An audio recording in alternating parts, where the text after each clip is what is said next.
할렐루야. 반갑습니다. 평안하셨는지요? 자, 오늘 말씀을 함께 나누도록 할게요. 요즘 시대, 뭐 예전에도 그랬겠지만 특히 요즘 시대, 제가 하는 일이 그러다 보니까 정확히 제가 알죠. PR 시대입니다. 마케팅 시대예요. 예. 가진 게 중요한 게 아니라 보여진 게 중요해요. 얼마나 잘 치장해서 멋있게 보여주냐에 따라서 그 가치가 드러나는 시대가 요즘 시대예요. 그러나 진짜 맛집은요, 사실은 우리가 이렇게 보면 알듯이 간판도 허름할 때도 있고, 따로 PR을 안 해도 사람들이 아름아름 와서 줄줄이 와서 정말 한창 번성을 하고, 또 그런 맛집은 딱 정해진 음식만 만들고 문 닫아버리죠. 자신 있다 이거예요, 우리는.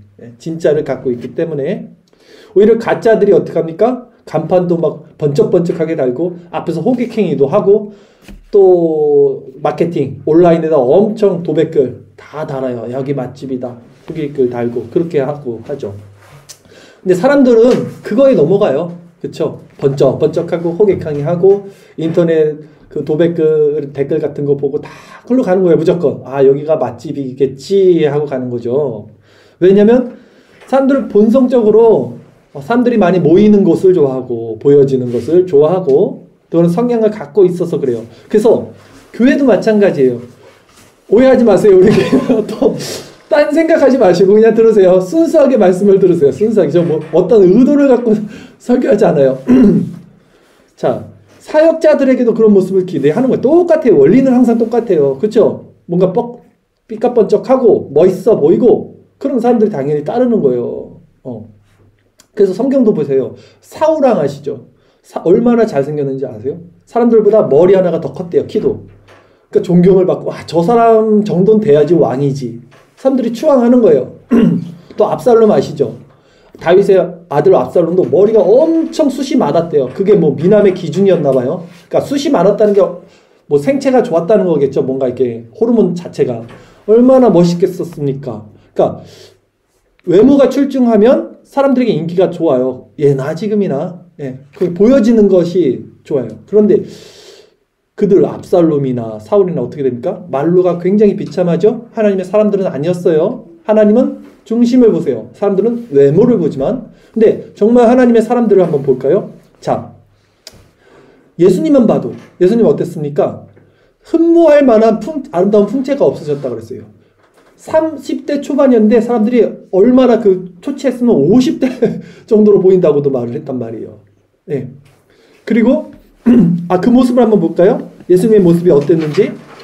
이사야 53장 2절 말씀입니다. 이사야 53장 2절 말씀 우리 함께 같이 주일설교 말씀 구절 읽겠습니다.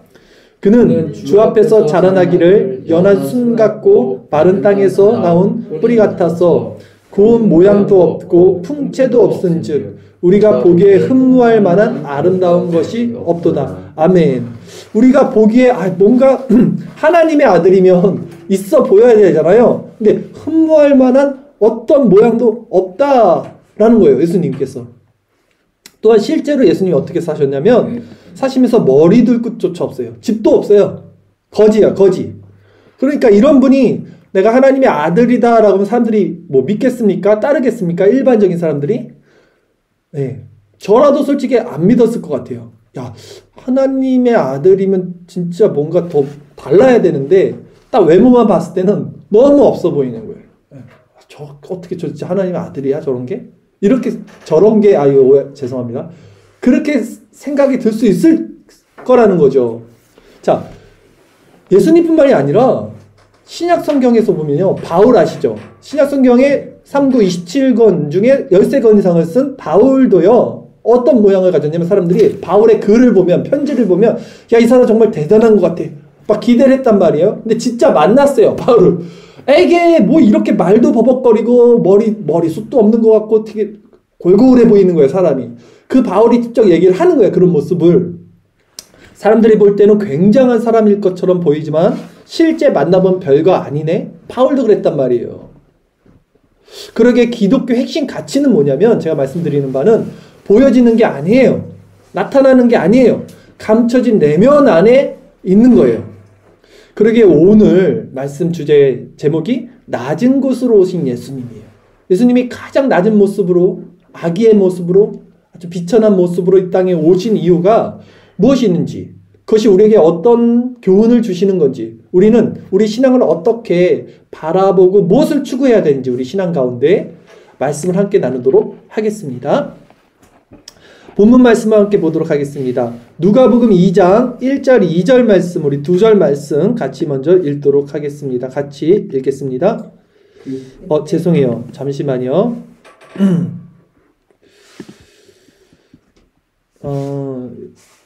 같이 읽겠습니다. 시작. 그때에 가이사 아우구스토가 영을 내려 천하로 다 호적하라 하였으니 이 호적은 구레뇨가 수리아 총독이 되었을 때에 처음 한 것이라. 아멘. 그랬죠?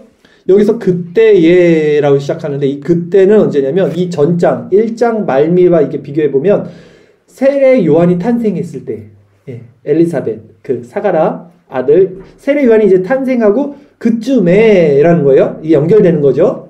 그때에 어떤 일이 일어났습니까? 세상에는 당시 로마 황제 시저라 그러죠. 네로 황제처럼 시저 황제였던 가이사 아우구스토라는 사람이 로마 제국에 이제 새로 편입된 나라들이 있어요. 로마는 제국입니다. 여러 나라들을 함께 이렇게 다스렸어요. 통솔 했는데 수리아지요. 지금이 시리아예요. 그게 시리아 저 팔레스타인 지금 막 그 난리 났잖아요. 그 지역 사람들이 이제 로마에 이제 편입이 됩니다. 그래서 어떻게 하냐면 호적 작성 명령을 내려요. 인구조사 좀 해봐. 인구조사 왜 하는지 아세요? 세금 뜯어내려고. 정확히 머릿수를 체크해야지 그만큼 돈을 걷어내기 때문에 인구조사 그래서 하는 거예요. 그 다음에 전쟁이 일어나면 병력 받아내려고. 그래서 호적령을 내리는데 이 가이사 아우구스토라는 총독이 황제가 근데 그 당시 총독은 누구였냐면 구레뇨라는 사람이었어요. 그쵸? 구레뇨가 수리아 총독으로 재임할 당시 처음으로 시행됐다라는 말씀을 오늘 본문에서 하고 있어요. 자, 이 황제 가이사 아우구스토에 대해서 간단히 제가 설명을 드리면 BC 27년에서 AD 14년까지 로마 제국을 다스리던 황제였고요. 그가 로마 속국에 대한 지배력 강화를 위해서 세웠던 정책 중 하나가 바로 인구조사였어요. 그는 세금의 효율적 수거와 제국의 효율적 통치를 위해 인구조사를 각 지역에 따라 부분적으로 자주 시행했다고 해요. 그런데 이게 지금 누가가 쓴 거예요. 누가가 이런 가이사 아우구스토란 실제 인물의 사건을 성경에 이렇게 기록한 것은 예수님의 탄생이 당시 그리스 로마 신화처럼 어떤 신의 탄생처럼 꾸며진 이야기가 아니라 실제적이고 역사적인 사건임을 확증하기 위해서 누가는 굉장히 이런 좀 의사였잖아요. 그러니까 이런 팩트에 토대로 한 글들을 씁니다. 그런 내용을 쓴 거예요. 본문을 이어서 계속 읽어볼게요. 누가복음 2장 3절에서 5절까지 말씀입니다. 누가복음 2장 자, 오늘 제가 이걸 인터넷에 안 썼네요. 같이 한번 읽어보도록 하겠습니다. 누가복음 2장 3절에서 5절입니다. 모든 사람이 호적하러 각각 고향으로 돌아가매 요셉도 다윗의 집 족속이므로 갈릴리 나사렛 동네에서 유대를 향하여 베들레헴이라는 다윗의 동네로 그 약혼한 마리아와 함께 호적하러 올라가니 마리아가 이미 잉태하였더라. 자, 이제 황제 호적력에 따라서요. 해당 지역 내에 있는 모든 사람들이 예외 없이 호적 등록을 하기 위해서 고향으로 갑니다. 이제. 그리고 그때 다윗 가문에 속했던 요셉 역시 이제 호적 등록을 해서 어디로 갔냐면 갈릴리 나사렛 지방에서 고향이었던 베들레헴으로 올라갑니다. 그리고 정혼자, 약혼자죠. 결혼하지 않았어야지. 그 약혼자, 정혼자인 마리아와 함께 갔어요. 그리고 그때 마리아가 어떤 상태였어요? 임신한 상태였다라는 거예요. 자, 이 부분에서도 마찬가지로 지금 누가가 뭘 기록하고 있는 거냐면 요셉이 베들레헴으로 감으로써 그가 다윗의 후손이고 유다 지파 사람이라는 것을 확인시켜 주는 거예요. 베들레헴은 유다 지파에 속한 거고 다윗 족속에 속한 자다. 갈릴리 집안 출신이 아니야. 사실 요셉은 다윗 가문 베들레헴 출신이야를 보여주고 있는 거고 그리고 다시 한번 메시아 탄생의 장소가 베들레헴에서 나고 있다는 것 또한 그것이 성취됐다는 것 또한 누가가 보여준 거예요. 주일설교 말씀 볼까요? 미가서 5장 2절 말씀에 보면요. 이렇게 예언을 하고 있습니다. 같이 읽겠습니다. 베들레헴 에브라다야, 너는 유다 족속 중에 작을지라도 이스라엘을 다스릴 자가 내게서 내게로 나올 것이라. 그의 근본은 상고의 영혼에 있느니라. 아멘. 미가서에 예언이 돼 있어요. 아, 이스라엘의 왕, 즉 그리스도 예수 메시아는 베들레헴에서 난다고 했어요. 그래서 사람들이 처음에 예수님이 사람들 제자들 모을 때, 야, 나사렛에서 무슨 선한 것이 나오겠어? 라고 말하죠. 나사렛에서는 메시아가 나오지 않아. 예언서도 몰라? 베들레헴에서 나오는 거야. 이 유대적 관점을 갖고 있었다는 거예요. 근데 실제 베들레헴에서 나는 거예요. 예수님이. 누가는 이것을 기록하고 있는 거예요. 자, 그리고 이런 사실을 통해서 우리가 알아야 할 것은 뭐냐면요. 우리 형제님이 아까 잘 짚어주셨는데, 당시 표면상으로는 지금 로마가 세계를 지배하고 있습니다. 가이사가. 그쵸? 황제가. 그리고 그가 다 통솔하고 있어요. 야, 인구조사 해. 뭐 해. 이렇게 하고 있는데 세상의 모든 역사와 구원을 주관하시고 계획하시는 분은 하나님이시라는 것을 지금 보여주고 있는 거예요. 왜? 그 인구조사를 통해 하나님의 언약의 성취가 일어나고 있는 거예요. 그쵸? 오늘날도 마찬가지라는 거예요. 적그리스도 세력은 세상을 점점 장악하고 있습니다. 세상으로부터 온 모든 것은 하나님으로부터 온 것이 아니었어요. 이 문화와 이 사상은 너무나 악하게 흘러갑니다. 하나님은 손 묶고 있는 것 같아. 그리스도인들은 거기 당하고 있는 것 같아. 그러나 마찬가지로 당시 로마 황제가 그 모든 것을 행했을지라도 하나님의 섭리는 그것을 덮고 있듯이 오늘날도 이 세상은 결국 멸망합니다, 여러분. 근데 그 모든 것을 포괄하는 하나님의 주권적 섭리와 경륜이 우리를 감싸고 있기 때문에 우리 믿는 자들은 괜찮다는 거예요. 네, 그냥 우리는 담대하게 살아갈 수 있어요. 네, 하나님의 주권이 그 위에 덮고 있기 때문에 라는 것이죠. 자, 본문 마지막 말씀 같이 읽겠습니다. 누가복음 2장 6절 7절 말씀 같이 읽겠습니다. 거기 있을 때에 해산할 날이 차서 첫 아들을 낳아 강보로 싸서 구유에 누였으니 이는 여관에 있을 곳이 없음이러라. 거기 있을 때 베들레헴에 갔더니 사람들 엄청 많은 거예요. 잠잘 데도 없어서 여관도 찾지 못했어요. 그래서 어디로 갑니까? 뭐 강보는 이렇게 애기 쌓는 거죠. 그래서 구유, 말구유에 넣었다는 거예요. 하여튼 여관도 없었다는 거예요. 예, 그런 인해 사람들이 너무 많은 거예요 지금. 그래서 예수님이 이렇게 태어났다라는 게 오늘 본문입니다. 자, 오늘 본문을 통해서 우리가 먼저 살펴봐야 될 것 두 가지를 살펴볼 건데, 크게 가장 중요하게 살펴볼 것은요, 그리스도 예수님의 낮아지심에 대한 부분입니다. 예수님이 낮아지셨어요. 자, 오늘 말씀을 한번 여러분 잘 적어도 좋고요. 교리적인 신학적인 용어나 어떤 설교를 할 거예요. 잘 들어보세요. 좀 딱딱하고 어려울 수 있는데 잘 들어보세요. 예수님의 낮아지심에 대해서 오늘 말씀을 전할 거고요. 이것을 신학적인 용어로는요, 그리스도의 비하라고 합니다. 그리스도의 비하. 비하라는 말의 뜻은요, 자기 자신을 낮춘다라는 의미예요. 그러니까 그리스도가 자기 자신을 낮췄다라는 거예요.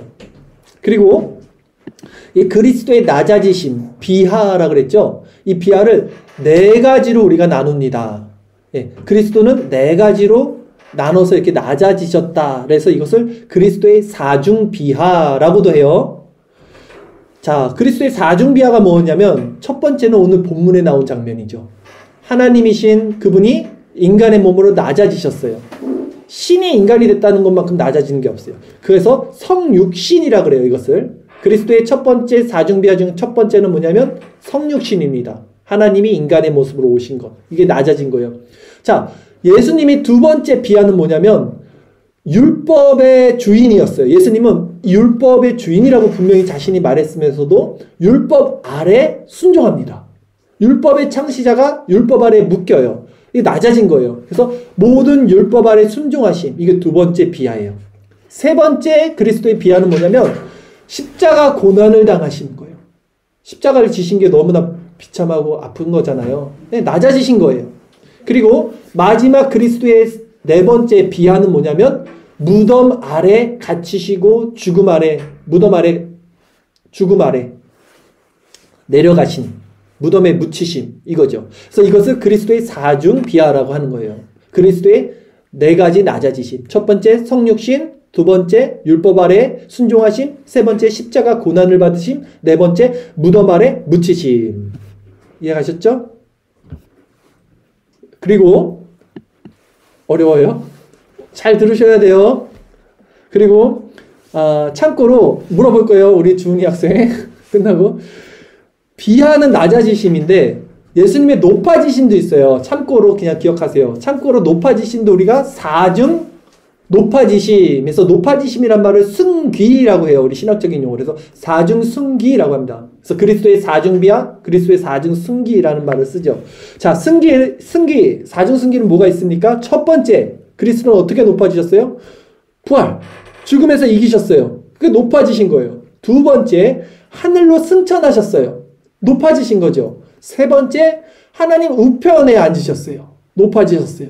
마지막 네 번째 승기는 뭡니까? 하늘에서 이제 내려오십니다. 재림하세요. 이것을 그리스도의 사중 승기라고 하는 거예요. 다시 한번 승기 네 가지 뭐였어요? 첫 번째 부활하심, 두 번째 하늘로 올리심, 세 번째 하나님 우편에 앉으심, 네 번째 재림하심. 그래서 이것을 사중 승기라 한다. 그러니까 이 말씀을 우리가 신학자도 아닌데 이걸 왜 공부해? 이렇게 생각하지 마시고, 제가 사중 비와 사중 승기를 왜 말씀드렸냐면, 우리가 그리스도를 묵상하죠. 늘 그리스도의 얼굴을 묵상하고 그리스도를 바라본다는 말을 하죠. 그러면 뭘 바라보고 뭘 묵상하냐는 거예요. 그냥 그리스도를 그냥 덮어도 그냥 묵상해, 이게 아니라 이런 것들을 알면 그리스도를 더 면면하게, 더 풍성하게, 더 확실하게 묵상하는 거예요. 그리스도를 묵상할 때는 그리스도의 낮아지심을 묵상하는 거예요. 아, 그리스도가 성육신으로 오셨지? 율법의 창조자인데 율법 아래 갇히셨네. 아, 십자가를 지셨고 죽음의 무덤 아래 내리셨네. 이렇게 세세적으로 우리가 묵상을 하라는 거예요. 또 그리스도의 높아지심을 묵상할 때는 아니야, 높으신 하나님이지, 이게 아니라 아, 그래, 부활하셨지, 그래, 하늘로 오르셨지, 아, 지금 하나님 우편에 계시지, 아, 재림하실 거지. 이렇게 나눠서 우리가 그리스도를 묵상할 때 얼마나 이게 풍성하고 더욱더 확실합니까? 그런 관점에서 우리가 신학을 배우는 거예요. 그냥 머리를 키우는 게 아니라 이렇게 그리스도를 묵상할 때도 바르고 풍성하게 묵상하기 위해서 그리스도의 낮아지심과 높아지심을 여러분들이 기억하셔야 된다는 거예요. 자, 오늘은 이거는 제가 그냥 던져준 거고, 오늘은 이 그리스도의 낮아지심이잖아요. 승기는 아니고 낮아지심 중에 첫 번째에 대한 내용이었어요. 본문은 뭐였습니까? 성육신에 대한 내용. 자, 이 성육신에 대한 내용을 살펴볼 텐데, 예수님이요, 자, 한번 질문을 해볼게요. 아담은 어떤 모습으로 창조됐죠? 어른의 모습으로 창조됐어요. 근데 예수님은 아기의 모습으로 옵니다. 근데 성경은요, 예수님을 두 번째 아담이라고 말해요. 그러면 예수님도 그냥 완성된 모습으로 33살의 모습으로 와도 멋지잖아. 근데 왜 예수님은 아기로 오고 아담은 왜 또 근데 어른으로 창조됐어? 그럴 거면 똑같은 아담이면 아담도 그러면 아기로 창조시켜서 성장시켰어야지. 좀 다르잖아요. 둘 다 아담이라고 하는데, 아담아, 우리 어저께 성경 배웠잖아요. 책에서 사람, 흙이라는 말이잖아요. 똑같은 본질인데, 아담인데, 사람인데 왜 이렇게 다르게 예수님은 아기로 이 세상에 왔을까라는 질문을 우리가 던질 수 있어요. 여기서 존 오웬이라는 신학자는 이렇게 말합니다. 왜 예수님이 아기의 모습으로 이 땅에 오셨냐면, 예수님은 온전히 하나님의 율법에 순종하여 그 율법의 요구를 모두 이루기 위해서 아기의 모습으로 오신 거다라고 존 오웬이 말을 해요. 율법이라는 것에 순종하기 위해서 아기의 모습으로 오셨다는 거예요.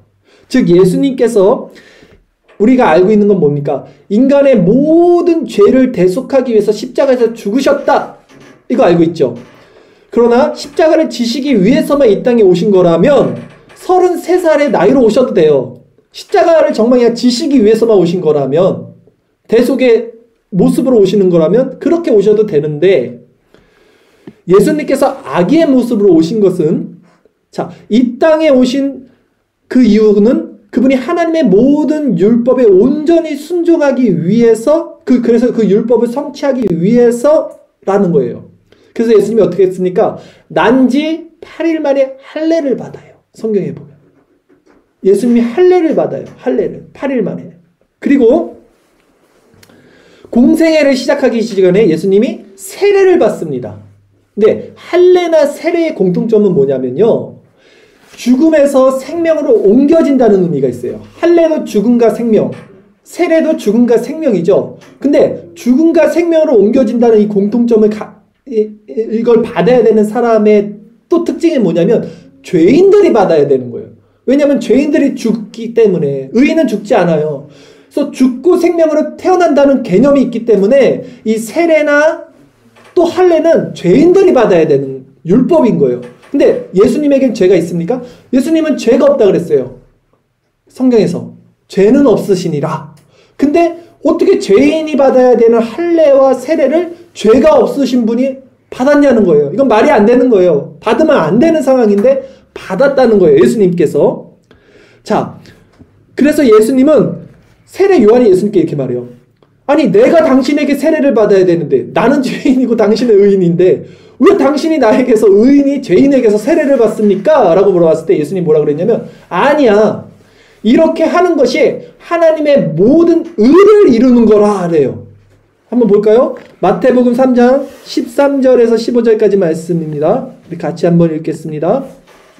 이때 예수께서 갈릴리로부터 요단강에 이르러 요한에게 세례를 받으러 하시니 요한이 말려 이르되 내가 당신에게서 세례를 받아야 할 터인데 당신이 내게로 오시나이까? 예수께서 대답하여 이르시되 이제 허락하라. 우리가 이와 같이 하여 모든 의를 이루는 것이 합당하니라 하시니 이에 요한이 허락하는 짓이라. 아멘. 맞죠? 이렇게 하는 것이 모든 의, 하나님의 의를 이루는 거야 라는 거예요. 그래서 여기서 말하는 모든 의가 뭐냐면요, 하나님의 공의라는 거예요. 이것이 하나님의 공의.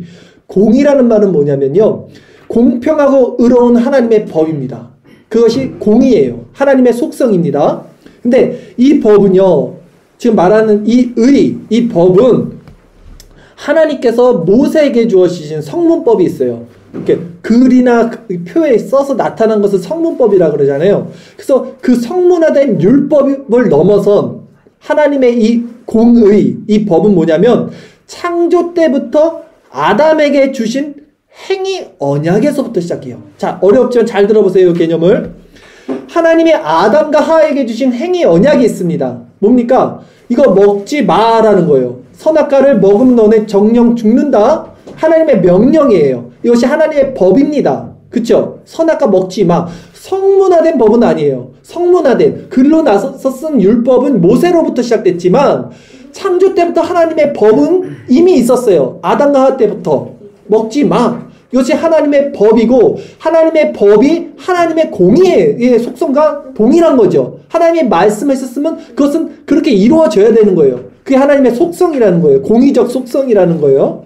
자, 그러나 아담과 하와는 어떻게 했습니까? 이 하나님의 법을 어겼어요. 선악과를 먹었어요. 그래서 결국 죽게 되었죠. 그게 하나님의 공의라는 거죠. 그리고 아담 안에 있는 모든 자들도 이제는 죽게 되었어요. 아니, 아담이 죄졌는데 왜 우리가 왜 죽어요? 하나님께 가서 따지세요. 저한테 따지지 말고. 그게 하나님의 공의적 속성이었어요. 그래서 하나님은 자신의 이 공의를 만족시키기 위해서 다 죽어하고 끝낸 게 아니라 다 살리기 위해서 두 번째 아담을 보내주신 거예요. 예수 안에서 다시 살리게 하는 거예요. 모든 이들이 아담에서 죽은 것처럼 예수 안에서 모든 이들을 살리게 하는 거예요. 그래서 예수 그리스도는요, 이제 아담이 지키지 못했던 그 법이 있죠. 선악과 따먹었던 법. 그 하나님의 법을 온전히 순종해야 됐어요. 그게 하나님의 공의의 속성을 만족시키는 거니까. 그래서 율법을 지키시는 거예요. 그것이 성문화된 모세의 10계명으로부터 시작된 율법이 아닌 창조 때부터 하나님의 그 공의적 속성의 법을 두 번째 아담인 예수 그리스도는 그 삶으로 33년 동안 온전히 순종해서 지키셨다는 거예요. 성경은 이것을 얘기하는 거예요. 그래서 하나님의 그 공의를 만족시켜서 그 의가, 예수가 지킨 하나님의 공의가 우리에게 전가된 거예요. 그래서 예수가 요한에게 이렇게 해서 하나님의 모든 의를 이루는 것이 합당하다라고 말씀을 한 거예요. 세례를 받으면서. 그래서 세례를 받은 거예요. 그래서 할례를 받는 거라고요. 죄가 있어서 받는 게 아니라 우리의 죄 때문에 대신 그것을 지키신 것입니다. 이렇듯 아담의 죄도 우리에게 전가되었어요. 그러나 그리스도의 의도 우리에게 전가되었죠. 어려운 말 한 번 더 쓸게요. 이것을 그래서 이중전가라는 말을 해요. 이중전가. 아담의 죄도 우리에게 전가됐지만 그리스도의 의도 우리에게 전가됐다. 두 가지가 다 전가됐다. 이중 전가라는 거예요. 그래서 우리는 이중 전가를 가지고 구원을 받게 되는 거예요. 죄 안에 있지만 구원받는 거예요. 그리스도 안에서는. 자, 성경 말씀 한번 읽겠습니다. 고린도전서 15장 22절, 고린도전서 15장 45절 두 절 말씀 같이 읽도록 하겠습니다. 아담 안에서 모든 사람이 죽은 것 같이 그리스도 안에서 모든 사람이 삶을 얻으리라. 아멘. 이게 이중전가라는 거예요. 고린도전서 15장 45절 기록된 바 첫사람 아담은 생명이 되었다 함과 같이 마지막 아담은 살려주는 영이 되었나니. 아멘. 그렇죠. 그래서 예수님은 아기의 모습으로 이 땅에 오셨습니다. 왜? 전생애를 통해서 율법에 순종하시기 위해서. 이것이 신학자들이 말하는 그리스도의 능동적 순종 혹은 적극적 순종이라는 단어의 표현입니다. 그러니까 우리는 예수 그리스도가 이루신 이 온전한 율법 지킴의 의를 전가받아서 구원받는 거예요. 그쵸? 아, 그렇구나. 이것뿐만이 아니라 우리가 이미 알고 있었던 한 가지 더 있죠. 뭡니까? 예수님이 십자가에서 죽으심으로 인간의 모든 죄의 대속을 이루셨어요. 그래서 이것을 신학자들은 아까 제가 지금 말씀드린 능동적 순종과 구분해서 수동적 순종이라고 해요. 그러니까 잘 들으세요. 가장 중요한 말씀 전할게요. 그리스도는 능동적으로 하나님의 모든 율법을 지키셨고 또 수동적으로 십자가에 달려 돌아가서 죄의 대속을 이루신 이 두 가지 순종을 통해서 하나님의 의를 완전하게 충족시킨 거예요. 그리고 우리는 그분의 이 두 가지 의를 전가받아서 구원에 이르게 된 거예요. 이게 정확한 겁니다. 그러기에 저명한 그 신약 학자였죠. 존 메이천 박사가 죽기 전에 이런 말씀을 했대요. 그리스도의 능동순종이 없었다면 우리에게는 소망이 없다.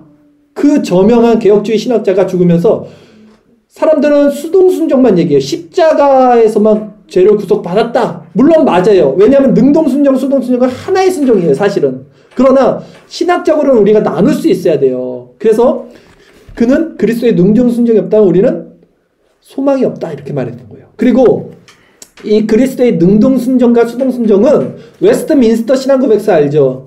우리가 지금 장로교가 모두 따르고 있는 신앙고백서에 분명히 나와 있고요. 그리고 존 칼빈, 헤르만 바빙크, 존 메가더, 아이시 스프롤, 조엘 비키, 그리고 한국에서는 박형용, 박윤선, 또 지금 살아계시는 이승구 교수님, 김재성 교수님, 우병우 교수님, 개혁주의 기반에 있는 모든 신약 학자들이 개혁주의 진영에서는 이름만 들어도 다 아세요. 이분도 굉장히 유명하고 저명하신 분들이 다 이 견해를 지지하는 거예요. 쭉. 그리고 이 신학적 체계를 잘 가지고 있어야 되는 이유가 뭐냐면 이걸 알아야지만 우리가 외부에서 어떤 공격으로부터 흔들리지 않게 되는 거예요. 이런 내용을 설교한 것은 제가 이런 것을 가지고 딴지를 거는 사람들이 많지는 않지만 신학자들이 있기 때문에 이 말씀을 드리는 거예요. 아는 분들은 아실 거예요. 지금 이런 설교를 왜 하고 있는지. 자, 여러분들 이렇게 기억하셔야 돼요. 분명히 능동순종과 수동순종. 능동순종이 뭔지 정확히 알고 계셔야 됩니다. 율법에 순종하심. 그래서 예수님이 어린아이의 모습으로 오셨다.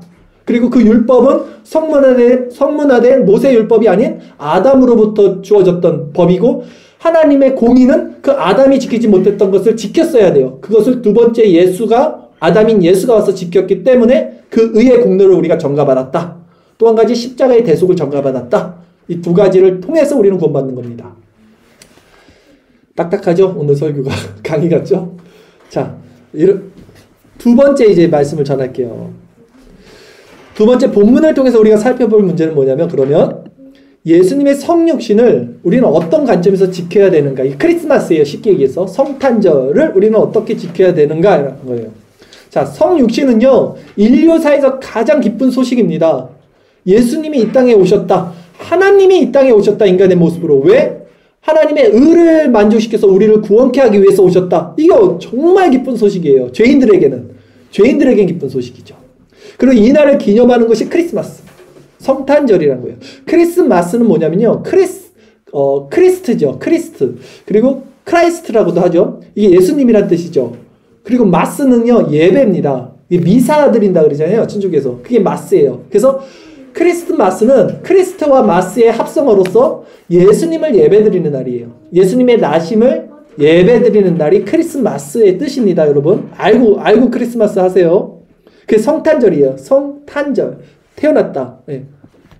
그러나 크리스마스를 오늘날 사람들은 예수님을 예배드리는 날이 아니라 그냥 산타에게 선물 받는 날, 산타마스. 또 연인들이 서로 그냥 사랑을 나누는 화이트 크리스마스.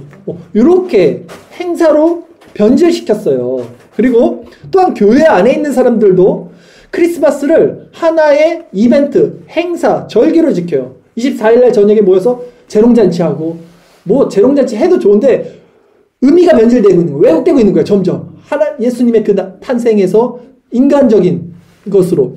그러나 우리는 예수님의 나심을 날과 절기와 행사로 지키는 게 아니에요. 아니 왜 지키면 좋잖아요. 부활절, 크리스마스, 추수감사절 그거 지키면 교회도 헌금도 많이 걷고 사람들도 재밌고 으쌰으쌰하고 그거 왜 안 지킵니까? 했을 때 성경이 어떻게 말하는지 한번 볼게요. 갈라디아서 4장 9절에서 11절 말씀 우리 한번 같이 읽도록 하겠습니다. 이제는 너희가 하나님을 알 뿐 아니라 더욱이 하나님이 아신 바 되었거늘 어찌하여 다시 약하고 천박한 초등학문으로 돌아가서 다시 그들에게 종노릇 하려 하느냐. 너희가 날과 달과 절기와 해를 삼가 지키니 내가 너희를 위하여 수고한 것이 헛될까 두려워하노라. 아멘. 바울이 지금 말하고 있어요. 율법을 막 지켜 행하는 사람들, 먹는 것, 제사법 막 지켜 행하는 사람들에게 어떻게 아직도 그리스도가 오셨는데 그렇게 해와 날과 절기로 지키니? 라는 거예요. 주일을 지키는 것도 안식일을 지키는 개념이 아니에요. 우리는 그냥 어떤 한 날을 정해서 지키는 거지 이게 꼭 일요일이 아니어도 돼요. 의미가 없는 거예요. 우리에게는 모든 날이 주일이고 모든 날이 성탄절이고 모든 날이 부활절이고 모든 날이 추수감사절이 돼요. 그게 우리 개혁주의가 갖고 있는 본질이에요. 예. 그러기에 우리에게는 성육신을 바라보는 것이 예수님의 그 나심을 바라보는 것이 매일이 성탄절이라는 마음으로 바라보는 거예요.